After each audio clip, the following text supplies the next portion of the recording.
En blessun kom yfir Sem og Jafet vegna þess að þeir kusu að breiða yfir hana og horfa ekki á hana og sjá hana ekki.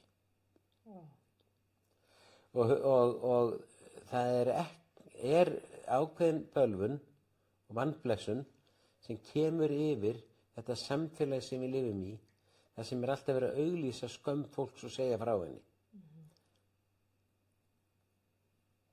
Guð veit að við getum hvert sig átt eitthvað í bókahorninu sem við skömmumst okkar fyrir og enginn maður veit um. Og þannig er því farið með marga og mjög marga.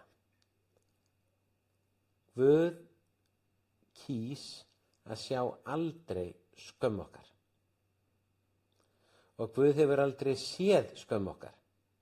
Þannig að hann neitar sér að horfa á það, hann vill það ekki.